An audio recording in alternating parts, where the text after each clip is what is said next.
My husband left me for my cousin, saying she was more fun, so I showed up at their wedding to ruin everything. My wedding ring lived in a little dish by my kitchen sink for way longer than it deserved, just sitting there next to a worn-out sponge and a half-empty bottle of generic soap like it was another piece of clutter I kept forgetting to deal with. And every time I washed my hands, I felt that tiny punch in the chest that said, very clearly, that my life had gone completely off script, and I still had no idea what to do with that. I used to tell myself I would move it tomorrow, that I would finally put it in a drawer or sell it or throw it in a river or whatever people in movies did. But then I would make coffee, go to work, answer emails, stare at my phone, and suddenly it was midnight, and the ring was still there, shining back at me like a bad joke. My name is Kendra, and I got married when I was 23, which sounded very adult back then, and now just feels like I was a kid cosplaying as a grown woman in an expensive dress I could not afford. I had been with my college boyfriend for 3 years, and everyone around us kept doing that thing where they smile too grande and ask, in that fake casual tone, when we are finally making it official, as if love had a deadline and my uterus had an expiration date stamped on it. We were not rich or glamorous or anything close to that. We were just two normal people in a medium-sized American city, counting paychecks and pretending that sharing bills meant we were ready to share a life. He worked in sales for a local company that did something boring with equipment, and I worked as an administrative assistant at a medical clinic that always smelled like disinfectant and burnt coffee. In the beginning, honestly, it was good. I am not going to lie and rewrite the past like nothing was ever right between us, because that would be too easy and also not true. Our apartment was tiny and the walls were thin, but it felt like ours, and I used to fall asleep with his arm thrown over my waist thinking, this is it. This is that feeling everyone posts about on that social media app with the cute filters and the fake perfection. We had a low-budget honeymoon where we drove to a small town with a lake and stayed in a rental that had tacky decorations and a bed that squeaked every time we breathed. And I remember feeling stupidly happy just cooking pasta with him in a borrowed kitchen. He carried our bags. He opened doors. He made stupid jokes that were not even funny. And I ate it all up because I thought that was what partnership looked like. The first months of marriage were this blur of shared grocery lists, late-night shows on the couch, and him leaving his socks exactly where I would trip on them, and I kept telling myself that this messy, ordinary routine was exactly what I wanted. We did not fight much, and when we did, it was the kind of fight that ends with both people apologizing over takeout while sitting on the floor, so I took that as a sign that we were solid. If there were cracks, I did not see them, or maybe I just did not want to see them, because I had already printed the photos and posted the captions and let people congratulate me on finding my person. And it is very hard to admit out loud that you might have chosen wrong when the ink on your wedding album is still drying. In those early months, our problems were small in the way that feels almost cute when you talk about it later. The kind of stuff you complain about to friends, but you are secretly happy to have. Like arguing over which cheap takeout place was our place, or who was worse at remembering to take the trash down the stairs on the right night, so we would not get another passive-aggressive note from the building management. I learned the pattern of his snores and the way he would talk in his sleep sometimes about spreadsheets and deadlines, which should have been my first sign that he took work way more seriously than he took rest. But at the time, I just thought it was funny and told him about it over breakfast while he made bad jokes about finally dreaming of something other than my face. On weekends, we would walk around our neighborhood like we owned it, even though we were just two people splitting rent on a place with thin walls and loud neighbors, pointing at houses we would never afford and saying dumb things like, that one, if we ever win the lottery, even though neither of us actually bought tickets. His mother would call sometimes and ask if he was eating well and if I was taking care of him, like he was a teenager who had just moved into a dorm instead of a grown man with a wife who also had a full-time job. And I would laugh it off and say yes, because I thought that was just how mothers are, a little overbearing and dramatic. Looking back, there were tiny flashes even then, like the way he would roll his eyes when I mentioned being tired from work and say he was exhausted too, but then list all the reasons his exhaustion was more important, or the way he strutted a little when my relatives called him such a catch at family dinners. But at the time, I filed those things under normal marriage challenges and moved on. I wanted so badly for our story to be the opposite of the messy relationships I had grown up watching that I treated any discomfort like a stain I just had to scrub harder, smile bigger, accommodate more, as if I could keep everything clean and soft and safe if I just tried hard enough. And for a while, I believed it was working. Everything stayed in that cute little picture frame for less than a year, and then my family decided to shatter it for me. even though they would say it was all in the name of togetherness and tradition and all those noble words people use when they want you to do something that is going to hurt you. My extended family is obsessed with gatherings, like big, loud reunions where everyone brings a dish that is either underseasoned or aggressively salty. Children are running everywhere, and some uncle will definitely say something politically incorrect before dessert.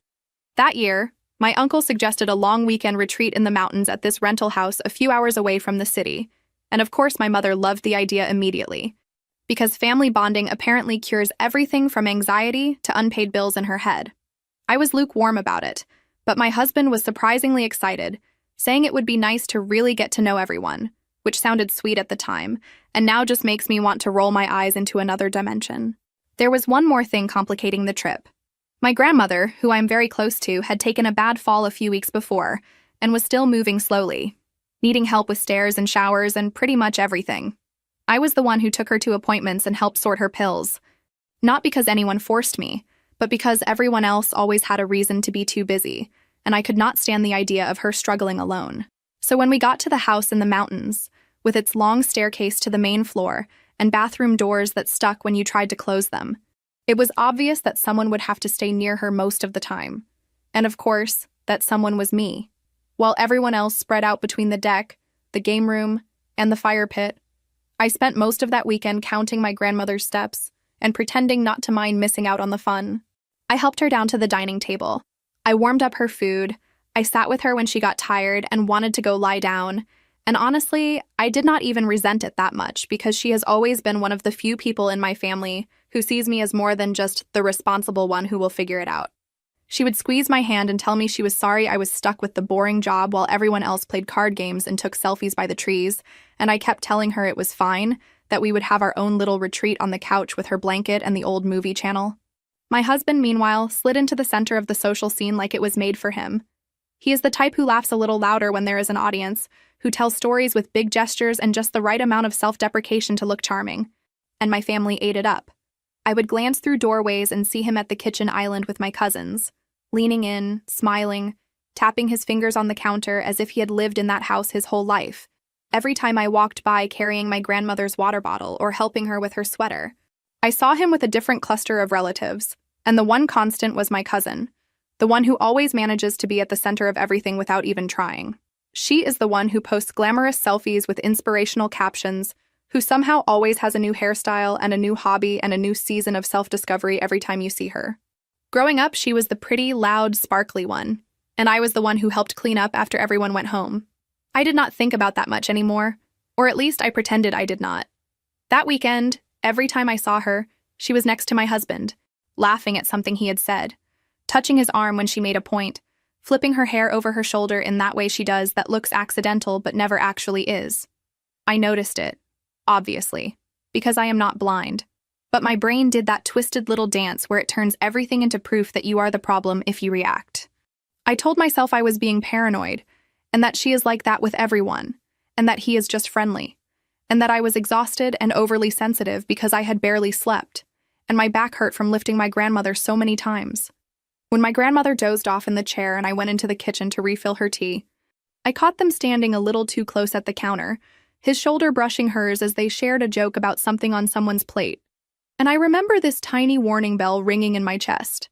I shut it off instantly, plastered a smile on my face, and asked if anyone wanted anything from the fridge, because ignoring discomfort is kind of my specialty. We went home after that weekend, and I told myself it had been fine. My grandmother got home safely. My mother was happy with her family photos. And my husband said he had enjoyed it, which made me feel weirdly proud, as if I had hosted the whole thing personally. If there was a shift between us, it was so small at first that I could blame it on the usual suspects: work stress, fatigue, the general heaviness of adult life. Looking back now, I see every little sign like those tiny warning lights on the dashboard that I did not want to pay attention to because I was terrified of what they meant. The first big change was his schedule. Before the retreat, he used to come home sometime between late afternoon and early evening, like most people with a regular job. After the retreat, suddenly there were late nights. At first, it was 1 or 2 nights in a week where he texted me saying that some big project had gone sideways and they needed all hands, and I believed him because why would I not? Then it turned into 3 nights, then 4. And then I realized there was an entire week where he came home after I was already in bed more than once. He brought home the stress with him too. Or at least that is what it looked like. He dropped his bag more heavily by the door.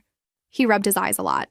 He answered my questions with half sentences, and he started wearing that permanent frown he used to make fun of on his old boss.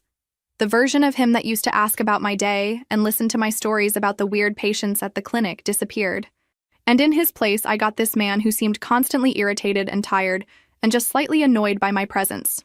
When I tried to ask if everything was okay at work, he would shrug and say I would not understand the pressure, which was a fun way of calling me dumb without using the actual word. Then there was the phone. You know how couples get lazy with their phones after a while, leaving them on cushions and tables and trusting each other not to care? That was us all through the years we were dating. His phone used to be just another object on the coffee table, screen lighting up randomly with group chats and sports alerts.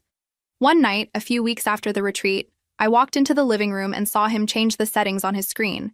And when I sat down, he flipped the phone face down on his leg like it was nothing.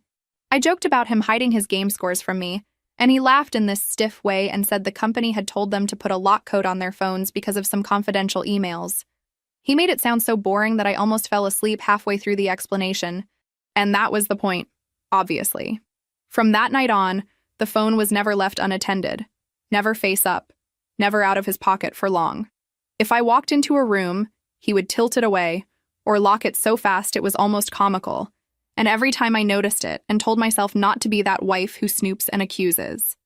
Our intimacy took a hit too, and I am not just talking about the bedroom. He stopped reaching for my hand on the couch. He stopped kissing me absent-mindedly when he walked by me in the kitchen. He started sitting in a separate armchair instead of beside me. And the air between us felt different, heavier, like we were both holding our breath all the time. When we did end up in bed together, it felt mechanical, rushed, like he was checking something off a list instead of being present. And I would lie awake afterward, staring at the ceiling, wondering what exactly had shifted and why I felt like a guest in my own marriage. I tried to rationalize it for a while. I told myself that marriages go through phases, that the first year is an adjustment, that maybe we were both just tired adults with bills and aches and too much screen time. I blamed myself in all the classic ways. Maybe I had gained weight. Maybe I was nagging too much. Maybe I was too distracted by work and my grandmother. Maybe my mood had changed since the retreat and I had not noticed. That is the fun thing about being a woman who has been raised to keep the peace. You will twist yourself into a pretzel before you admit someone else might be the problem. Eventually, my confusion and anxiety got too loud to keep inside my own head, so I did what any functioning adult does. I unloaded on a friend.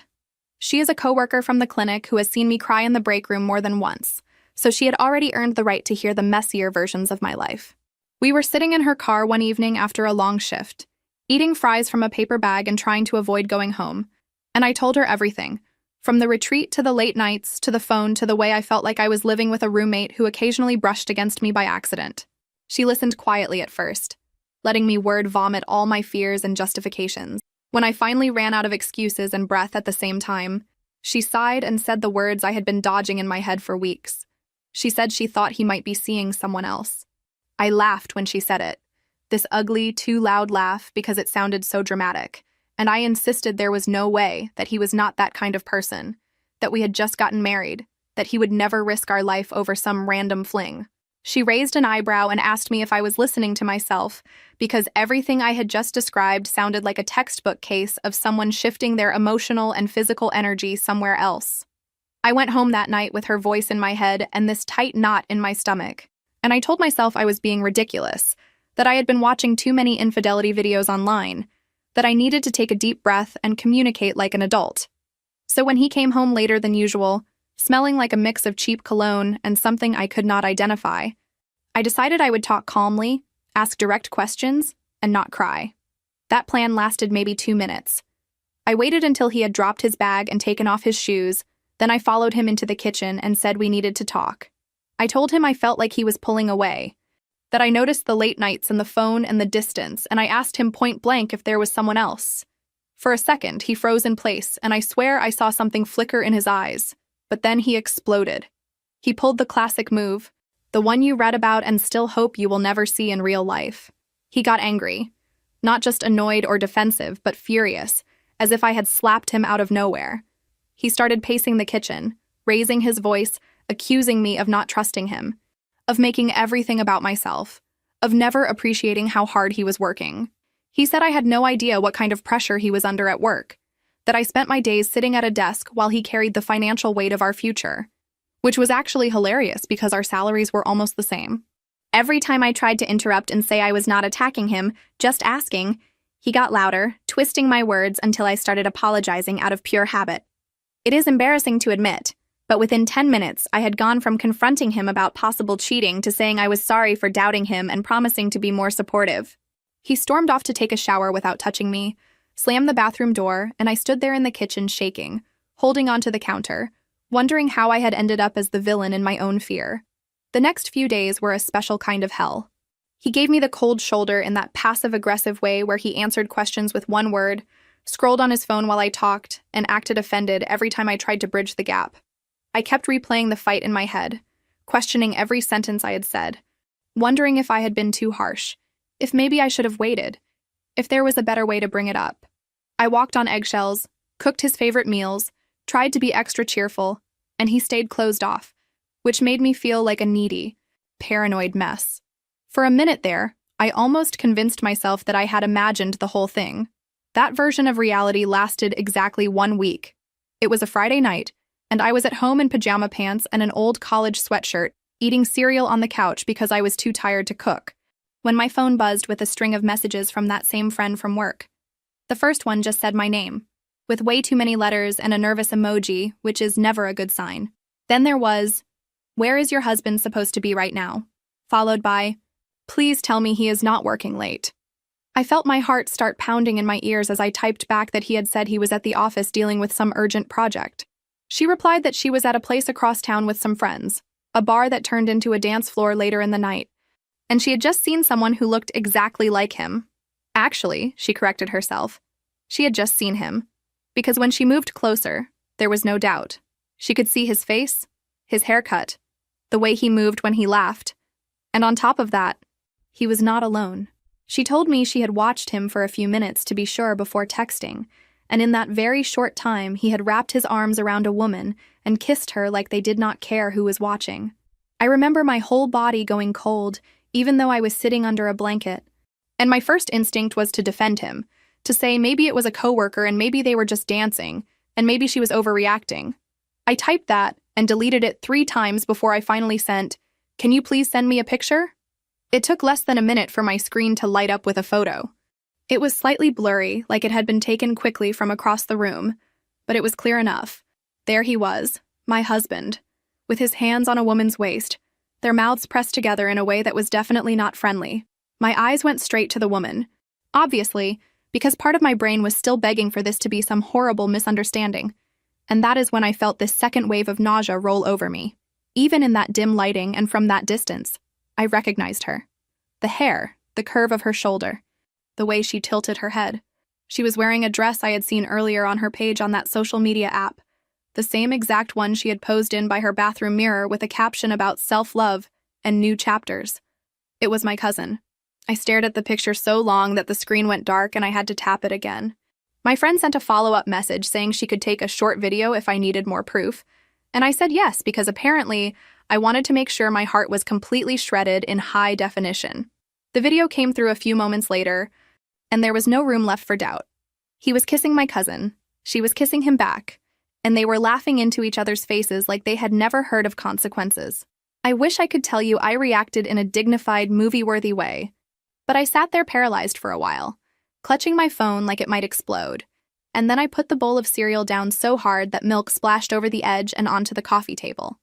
My first coherent thought was that I had to confront him, but I had no idea how to breathe, much less form words.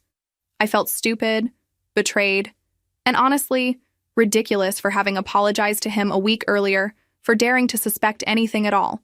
He came home later that night like nothing was wrong, which somehow managed to make it all worse. The door opened, his keys jingled, his shoes scraped against the floor, and I sat at the table waiting. The video paused on my screen, my hands shaking so much I had to grip the edge of the chair. He walked into the kitchen, opened the fridge, and started to ask if we had any leftovers. And that is when I hit play and turned the volume up just enough for him to hear his own laugh echoing in our quiet apartment. He froze.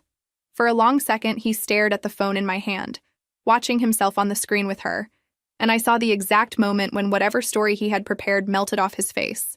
There was this weird flicker, like he considered denying it for half a breath. Then he exhaled and said, very calmly, that he guessed we needed to talk. I expected tears or apologies or at least some half-hearted attempt to spin it, but he went straight into honesty in the worst way. He admitted it. He said he had been seeing her, that it had started around the time of the retreat, that they had connected while I was busy taking care of my grandmother. He used that word, connected, like it was a sweet romantic movie plot. And I saw red. I started yelling, obviously, because what else was left? And I demanded to know how he could cheat on me with someone from my own family, in public, like our vows meant nothing. He looked annoyed that I was making it dramatic. He said things had not been working between us for a while, that I had abandoned him that weekend by spending all my time with my grandmother, that I had made him feel invisible. He said my cousin had made him feel seen and appreciated, that she was fun and exciting and did not nag him about every little thing. He actually had the nerve to say that if he had met her before he married me, he would have chosen her. Like I was some consolation prize he had to settle for, until the universe delivered the deluxe version. At one point he said my cousin was clearly the favorite in the family, that everyone adored her, that she fit in better with his personality, and he implied that even my own relatives thought she deserved better than the guys she had dated before. I remember my mouth falling open because it had never once occurred to me that he had been cataloging my family members like options in a catalog. The fight went on for a while, mostly me crying and yelling and him shrugging and throwing out phrases about how life is too short to stay in something that does not feel right.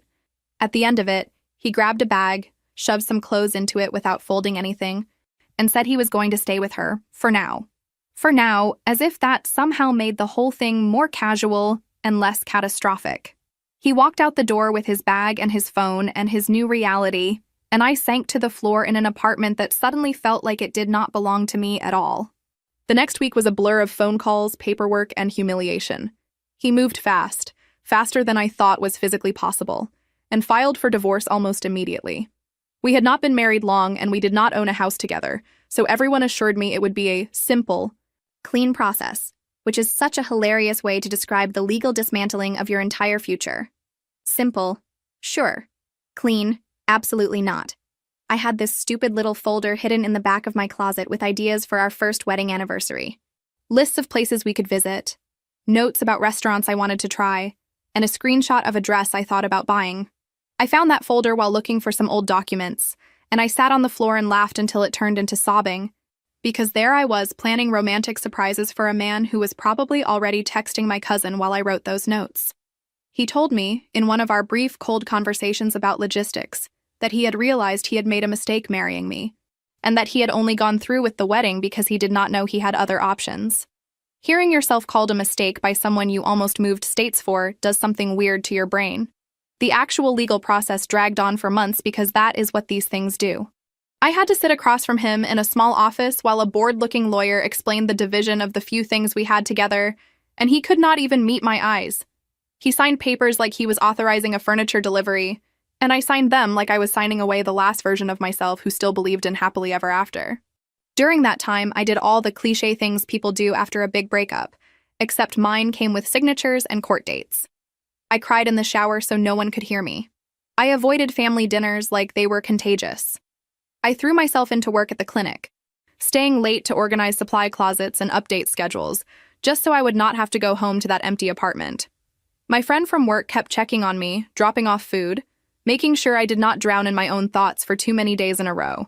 One day, after a particularly rough morning where I had to answer questions from reception about why my last name had changed back in the system, that friend told me she had something to share that might make me angry, but would also maybe help me stop blaming myself. She had a contact at the church my cousin used to attend, and through a long chain of whispered conversations, she had discovered this was not the first time my cousin had blown up someone else's life for fun. Apparently, a few years back, my cousin had managed to get involved with another woman's fiancé, a quiet girl from their church who everyone thought was sweet and boring. The details were almost a copy and paste of my own story. They had all been in the same circles. My cousin had slid in with her charm and her "we just vibe" nonsense, and the guy had cheated and eventually left his fiancée. The scandal had stayed just under the radar because the families involved had covered it up, choosing to treat it like a moral lapse that could be fixed with a few months of distance and some public repentance. My family had known. I felt this cold, heavy anger settle in my chest when I heard that. It was one thing for a cousin to betray me. It was another to learn that the adults around us had seen this exact pattern before and chosen to pretend it was a one-time thing, never thinking to warn me or maybe keep her away from married men at family events. I asked my friend how she knew all this, and she said there was another woman, the previous fiancé, who was willing to talk. We met at a small coffee shop near my job one afternoon. She was pretty in a quiet way, with tired eyes that said she had moved on enough to function, but not enough to ever fully forget. She told me her story in a calm voice, like she had rehearsed it for therapy and was now sharing the polished version. She had been engaged, planning a wedding, and my cousin had shown up, all friendly and supportive, offering to help with vendors and decorations. Somewhere between cake tastings and dress fittings, lines had been crossed, and by the time she realized what was happening, it was already too late. Her fiancé had left her for my cousin, just like mine had. There had been whispers at church, awkward prayer circles, a brief burst of judgment aimed at my cousin that faded quickly once people decided it was between them and their conscience. No one had called the cousin a predator to her face. No one had warned the next potential victim. They had just moved on, because discomfort is apparently more unbearable than injustice for a lot of people. Listening to her felt like watching a twisted preview of my own story, and it was the first time I really believed deep down that none of this had been about me not being enough. My cousin had made a sport out of targeting men who were already taken, and my husband had happily volunteered to be the next willing idiot. It was a messed up partnership, not a random accident. The divorce finally became official a few months after that. I went to the courthouse in a dress that used to be my cute date night outfit and signed the last stack of papers. When I walked out, the sky was that dull gray that sits over the city like a heavy blanket, and I remember thinking there should be some dramatic thunder or at least a sad song playing somewhere. Instead, a bus drove by, someone honked at a pedestrian, and life went on like nothing in the world had just ended. I started therapy around that time, mostly because my friend insisted that I could not keep processing everything through drive-through fries and bathroom breakdowns. The therapist's office was small and full of plants, and she had that calm voice that makes you want to confess your entire childhood in the first session. We talked about the marriage, sure, but we also talked about my family, about the way I had always been the one who picked up pieces and smoothed over awkward moments, the way I never wanted to be the person who made things messy. She pointed out, very gently, that I had bled myself dry to keep other people comfortable. Therapy did not magically fix everything, obviously. It was not like I walked into that office once and walked out a brand new woman with perfect boundaries and a color-coded emotional toolkit. It was more like I dragged myself there week after week and slowly peeled back layers I did not even know were there, like realizing how much of my personality had been built around keeping the temperature in every room neutral so no one would blow up. How many times I had laughed things off that actually hurt because I did not want to be called dramatic. There were sessions where I spent the entire hour talking about my grandmother and how guilty I felt for resenting that weekend at the retreat even though none of this had been her fault. And other sessions where I circled around the same sentence for what felt like forever, trying to say out loud that maybe I had been a good wife and he had still chosen to leave. My therapist would ask simple-sounding questions that landed like punches. Things like, "What would you say to a friend who told you this story?" Or, "When did you first learn that your feelings were less important than keeping the peace?" And I would sit there on that worn-out couch with a box of tissues between us, realizing that I did not actually know how to answer without blaming myself. Outside those walls, life kept moving in its boring, relentless way. I still had to clock in at the clinic, smile at patients who complained about wait times, chase down signatures from doctors who treated administrative staff like we were background noise, pretend I was fine when someone asked casually how married life was, and I had to say, "Actually, we are not together anymore," and watch their face do that awkward sympathy twist. At night, I would go home to my too-quiet apartment, microwave something you could barely call dinner, and scroll through that social media app while telling myself I was only looking at dog videos and recipes, even though my thumb always hovered a little too close to the search bar where their names used to live. Some nights I gave in and typed anyway, then immediately closed the app before the results could load, like I could outrun my own curiosity by tapping the screen fast enough. I blocked my cousin and my ex-husband on all platforms after the courthouse day, because I knew myself well enough to understand that I would obsess over every post if I did not. For a while, it worked. My feed became puppies, recipes, and random memes again, and I let myself breathe. Then one afternoon, months later, a mutual cousin texted me a screenshot I had not asked for. It was a picture of my ex-husband and my cousin on top of a hill at sunset, dressed in coordinated outfits, kissing like some kind of discount romance advertisement. The caption was about finally finding the right person and trusting the timing of your life, which was rich, considering their timing involved other people's broken homes. There were hearts and congratulations in the comments, and one of my aunts had written something about how love always wins, which almost made me throw my phone across the room. Even though I had tried to block everything, the algorithm still found ways to sneak them in through tags and mutuals. So I had to do a second round of digital cleanup, muting, blocking, and unfollowing anyone who insisted on reposting their love story. It felt petty and dramatic, but every time I saw their faces, my body reacted like I was back in that kitchen with the video playing on my phone. Just when I thought the worst parts were behind me, my mother called me on a random afternoon and asked if I had checked my mail. Not my email, my actual physical mailbox, which is never a good sign. I told her I had not, and she got weirdly quiet and said I should. Because something had arrived from my cousin. My stomach dropped. I went down to the lobby of my building, opened the little metal door with my number on it, and there it was. A thick, cream-colored envelope with my name written in fancy calligraphy. I did not even have to open it to know what it was, but I did anyway, hands shaking so hard I ripped the side instead of the top. Inside, there was an invitation to their wedding, printed on heavy paper with flowers and cursive fonts, announcing their union in some poetic language that made me want to vomit. They were getting married at a property owned by someone from his side of the family, a big rustic-style thing with a yard and lights and all the usual decorations you scroll past online. The wording made it sound like a fairy tale. There was even a line about how sometimes the right path finds you after unexpected turns, which is such a dramatic way to say, we blew up a marriage and decided to throw a party about it. Along with the invitation came the usual chorus of family voices. Some cousins messaged me to say they were sorry I had gotten the invite, that they could not believe she had the nerve to send it, that they thought it was insensitive. Others tried the neutral route, saying things like, maybe she is trying to extend an olive branch, or it would be nice if everyone could move on and be mature. My mother called it an opportunity for healing, as if I should be grateful to be offered a seat at the table where my ex-husband and my cousin would celebrate being soulmates. I knew I was not going, obviously. That part was not even up for debate. What I did not know at first was that I was going to do something else instead. That idea came slowly, like a storm forming on the horizon, and even when it was fully formed, I still had a moment where I thought, I am not this person. I do not make scenes. But the thing about being pushed around and silenced for long enough is that eventually, there is a breaking point where you stop caring about how it looks and start caring about what is true. I kept thinking about that other woman, the former fiancé from the church, and how my family had watched her life implode without using that as a lesson or a warning for me. I thought about my grandmother's apologetic eyes when she told me on the phone that she loved me, but she was too old to handle more drama, that she would probably attend the wedding just to keep the peace. I thought about my mother's preference for appearances over honesty. And I thought about all the times people had told me to take the high road, which is usually code for let people walk all over you quietly so we do not have to watch. So I called that other woman and asked if she would be willing to help me. I told her I was not planning anything illegal or dangerous, just something honest and maybe a little loud. She hesitated for a second. Then she laughed and said she had waited years for someone to actually hold my cousin accountable for her pattern. We met again at that same coffee shop and we started gathering receipts.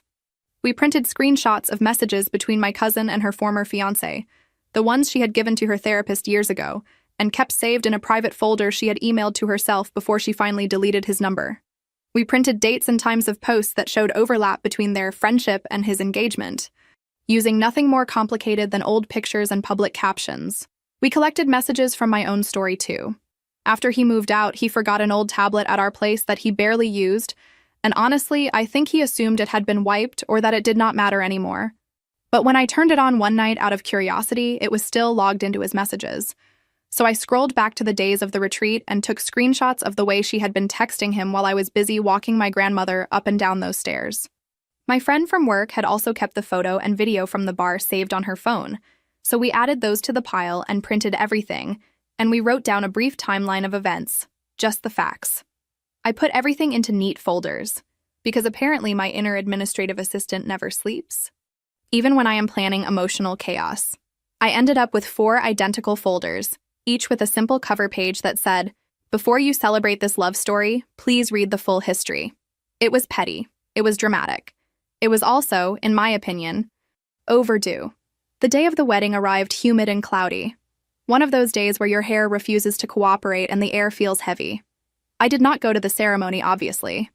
I let them have their vows and their promises and their staged photos under some arch covered in flowers. I waited until later, until the reception, when people would have loosened up their collars and poured more drinks, and when the happy couple would be too busy basking in attention to notice me slip in. The reception was in the large yard behind the house, with round tables covered in white cloths, strings of lights hanging overhead, and a small stage for the band in the corner. I parked a little down the road, took a deep breath, grabbed my bag with the folders inside, and walked in like I belonged there. Because, technically, I did. I am family, remember? No one stopped me. For a few minutes, I just observed. My cousin was in a fitted dress that looked like it had been chosen specifically to make everyone stare. My ex-husband was in a suit that did not suit him as well as he thought it did, laughing with his friends, holding her waist like she was the trophy he had always wanted. People were eating, drinking, taking pictures, posting them to that app with captions about true love and finally. I spotted 4 people I knew I needed on my side if this was going to land the way I wanted. His mother, who had always treated me like a temporary guest in her son's life. The officiant, who had performed our ceremony and had just performed theirs. The aunt who spreads news in the family faster than any online feed ever could. And the woman my cousin had begged to be her maid of honor, who I knew secretly had doubts but never felt allowed to say them out loud. I walked up to each of them in turn, handed them a folder, and said something vague but direct like, "I thought you might want to see this," or, "Please read this before you say anything tonight." They looked confused but took them. I did not explain further because I wanted the pages to do the talking.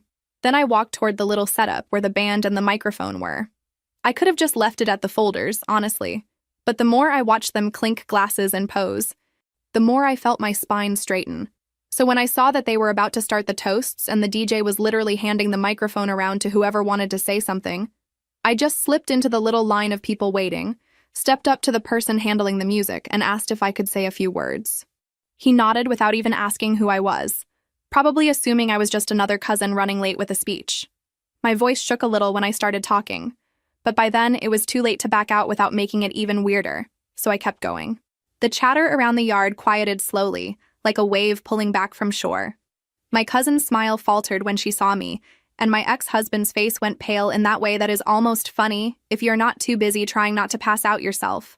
I could have made a speech full of insults, but that is not what I did. I took a breath and said that I was not there to stop their wedding or beg anyone to take sides, because those ships had sailed. I said I was there because a lot of people in our families like to talk about truth and integrity and doing the right thing, and yet somehow, whenever my cousin's behavior hurt someone, everyone chose silence. I held up one of the folders and said that before they all raised their glasses to celebrate this love story, they deserved to know that it was built on 2 broken engagements, a broken marriage, and a pattern of chasing people who were already committed to someone else. While I spoke, I could see pages turning at different tables. His mother's face went from confusion to horror as she read messages from my cousin, bragging about how easy it had been to get him alone during the retreat. The officiant tightened his jaw as he saw screenshots from years earlier, where my cousin had written to that other woman's fiancé about how their connection was too special to ignore, even though he was already taken. My aunt's eyes widened and then narrowed, and I could practically hear the family group chats forming in her head. I kept my voice as steady as I could and walked them through the timeline. I mentioned that while I was helping my grandmother walk up and down those stairs, my husband and my cousin had been sending each other flirty messages from separate rooms. I mentioned that 3 days after that retreat, they had made plans to hang out alone, and that by the time I confronted him about his late nights, they were already meeting up behind my back. I mentioned the previous fiancé's story too, without using her name. Just enough detail so people would understand this was not a one-off mistake, but a consistent pattern of blowing up other people's lives for fun. My cousin tried to interrupt a few times, yelling that I was crazy and obsessed, but it is hard to dismiss printed evidence that is literally sitting in people's hands. My ex-husband just stood there, jaw clenched, looking like he was trying to decide whether to drag me away from the microphone or pretend this was not happening. I finished by saying I wished them exactly what they had given us. the chance to live with the consequences of their choices. Then I handed the microphone back, picked up my bag, and walked away. I did not stay to watch the meltdown. Part of me wanted to, obviously, because I am still human, and who does not want to see a little live-action karma when they are hurting. But my legs were shaking and my heart was pounding so hard I could taste it. So I left. I made it to my car, closed the door, and then finally let myself cry. Not the weak, quiet tears I had been shedding in bathrooms for months, but the big, ugly sobs that leave you gasping for air. You would think that after a stunt like that, my family would either cut me off completely or crown me their new patron saint of honesty. Instead, they did what families always do when confronted with mess. They scheduled a meal. Within a week, my mother had organized a Sunday lunch at her house, inviting me, my father, a few aunts and uncles, and my grandmother so we could talk about what happened like adults. The way she said adults made it sound like I had been a toddler throwing food instead of a woman reading aloud from receipts. I went because I was tired of guessing where everyone stood. The house smelled like roasted meat and anxiety when I walked in. My mother hugged me stiffly, like I was a guest she did not know what to do with. My father patted my back and avoided eye contact. We all sat around the table, plates piled high, and for a few minutes, everyone talked about weather and random shows like nothing had happened, which almost made me laugh. Eventually, my mother cleared her throat and said we needed to address the situation. She said she understood that I was hurt, that no one blamed me for feeling upset, but that what I had done at the wedding had been a lot. She kept using words like spectacle and scene, like my biggest crime was embarrassing people, not exposing ongoing behavior. One of my uncles chimed in about how airing family problems in public was never wise, and an aunt nodded so hard I thought her head would fall off. I listened to all of it, letting it swirl around me like static, until my grandmother let out this tiny sigh and said, very quietly, that she should have spoken up sooner. Everyone turned to her like she had suddenly started speaking another language. She looked at me with tears in her eyes and said that she remembered the church fiancé situation, that she had known my cousin had gone after someone else's man before, and that she had wanted to warn me when she started seeing my husband cozy up to her at family events. She had been told not to. Apparently, there had been a whole conversation years ago among the older relatives about how my cousin was going through a phase, and that labeling her as some kind of predator would ruin her chance to change. They had decided as a group that the best thing to do was encourage her to do better, not bring up the past, and absolutely not tell younger women to be careful around her, because that would be unfair. My grandmother had disagreed quietly but gone along with it, and now here we were. Hearing that was like being punched in the chest and hugged at the same time. I was glad to know I was not crazy for thinking there was a pattern, but I was furious that the people who were supposed to protect me had chosen to protect her reputation instead. I looked at my mother and asked if she had known too, and the silence that followed was my answer. She did the whole, "We did not think it would happen again" speech, saying they truly believed my cousin had learned from her past mistakes, and that they did not want to stigmatize her forever. I asked if anyone had considered that by not saying anything. They were practically handing her new victims wrapped in trust. The room got very quiet. Someone muttered something about forgiveness and moving on, and I felt something inside me snap. I told them very clearly that I was done being the reasonable one. I said I was done carrying the burden of keeping everyone comfortable while they ignored actions that kept hurting people. I told them I would no longer attend any event where my cousin was present, that I did not want to hear about her, that I was not interested in being in the same room as my ex-husband ever again. Of course, someone tried the guilt trip, saying that family is family and life is short, and did I really want to hold on to anger like that? I said my anger had kept me alive on nights when I wanted to disappear, and that until they understood that, there was not much more to say. My grandmother squeezed my hand under the table. My father stared at his plate, and my mother looked like she wanted to argue but did not have the right words. I finished my food, thanked my grandmother for cooking, and left. In the months that followed, I built a new routine that was mine alone.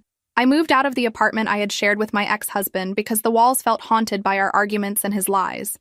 I found a smaller place on a quieter street, with creaky floors and bad insulation, but every object in it belonged to me, and me alone. I bought mismatched furniture from online listings, painted one wall a color that made me happy, and cried the first night I slept there because it was the first time in a long time I felt safe in my own bed. At work, I kept my head down and did my job. But eventually, the clinic manager pulled me into her office and told me she had noticed how I had held everything together, even while my personal life was a mess. She said they were restructuring some roles and asked if I would be interested in stepping up into a coordinator position, which would come with more responsibility and a small raise. It was not a fairy tale rescue, but it felt like proof that I could build something solid that had nothing to do with being someone's wife or someone's daughter. Therapy became my standing weekly appointment, a place where I did not have to be the strong one or the forgiving one. We talked about boundaries, a word I had always thought sounded cheesy until I realized I had lived most of my life without any. I learned how to say no without writing a 3-paragraph explanation afterwards. I learned how to sit with uncomfortable feelings without rushing to smooth them away. I learned how to admit that I was still angry and hurt without apologizing for it every 5 minutes. Every once in a while, gossip filtered back to me about my ex-husband and my cousin. Apparently, their marriage was not the picture-perfect story they had sold online. There were rumors of screaming matches that neighbors could hear through the thin walls of their rental, of him losing his job after too many emergency days off, of her complaining that he was not the spontaneous, fun guy she thought she had stolen away. I would be lying if I said that hearing that did not bring a small, petty smile to my face sometimes, but the satisfaction was shorter and quieter than I imagined it would be. Mostly, I felt relief that I was no longer inside that chaos. My relationship with my family shifted, but did not completely dissolve. I saw my parents less, visited my grandmother more, and kept a mental list of topics I refused to entertain. When someone tried to bring up my cousin at a holiday event, I would get up and refill my drink, or change the subject, or simply say, "I am not talking about her," and let the silence do the rest. A few relatives respected that. Others did not, but their opinions started to matter less and less as my life filled with people who actually showed up for me. The fallout from the wedding stunt did not happen all at once in some big cinematic wave. It was more like these little ripples that kept showing up in weird places.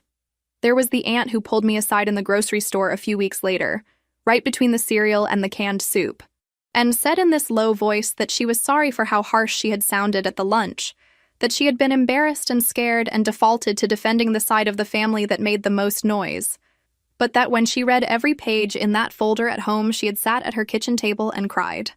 She told me she had stopped following my cousin on that social media app, and that she was tired of pretending not to see patterns just because it was inconvenient.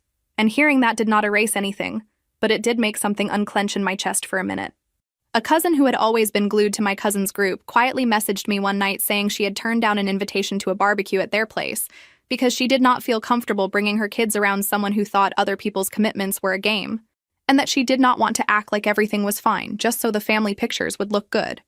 My mother never gave me the big teary apology I used to fantasize about, but she did start doing these small, almost awkward things, like calling me just to ask how my week had been without immediately pivoting to updates about the couple, or inviting me to events where she knew my cousin would not be there.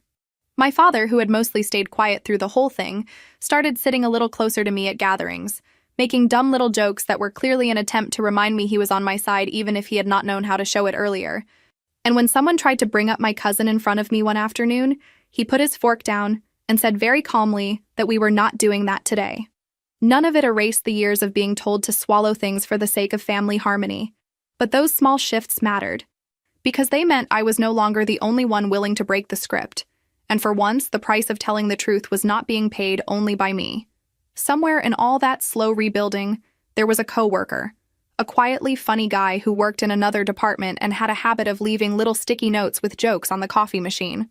He knew enough about my situation to be cautious, and he never pushed, just kept being kind in that consistent, unflashy way that sneaks up on you. One day, after months of sharing small talk and the occasional lunch break, he asked if I would ever be open to grabbing dinner outside of work, with no pressure and no expectations. The old version of me might have overthought it into oblivion, but the new, bruised, slowly healing version took a breath and said yes, with the clear caveat that I was not anywhere near ready for anything serious. He said that was fine, that he just liked my company and thought it would be nice to talk without the time clock running. On our first dinner, I kept waiting for some red flag to jump out, some sign that he was secretly a chaos magnet. And when the check came, the only thing I had noticed was that he listened when I talked and did not flinch when I made a dark joke about wedding invitations. I do not know where that story will go yet, and honestly, I am okay with that. For the first time in a long time, My life does not feel like something happening to me while I am busy cleaning up the mess. It feels like something I get to participate in on purpose. Sometimes, when I am at my sink in my little apartment, washing dishes after work, I still catch myself glancing at that spot where the ring used to sit. It is empty now. I finally moved the ring out of the dish and into a small box at the back of a drawer. I did not throw it into a river or melt it down or sell it to fund some dramatic reinvention. I just put it away, because it is a part of my story, but it is not the whole story. If you had told me, back when I was 23 and walking down that aisle, that I would one day crash my own ex-husband's wedding and read out his dirty laundry into a microphone, I would have laughed in your face and called you crazy. But here we are. I am not proud of every single thing I did, and I know some people will forever think of me as the one who made a scene. And honestly, that is fine. They can keep their neat little narratives. I will keep my messy, honest, painfully earned peace. And if that makes me the villain in their version, honestly, I can live with that a lot easier than I can live with being my own doormat again.